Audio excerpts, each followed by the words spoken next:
అయ్యా బియ్యం కావాలయ్యా. సాగిలిపోమ్మా. ఏమిటయ్యా లోపలన్నీ మూటలు ఉంచుకుని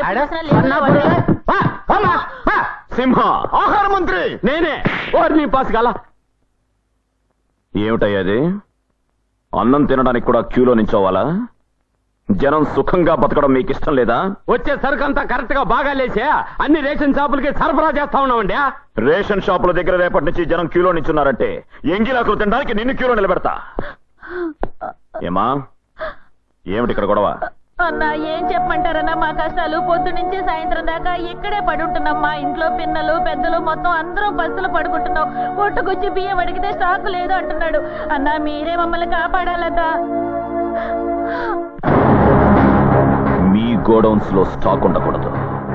నా ప్రజలు సుభిక్షంగా బతకాలి. ఆంధ్రదేశంలో ఎవ్వరూ పస్తులుండకూడదు.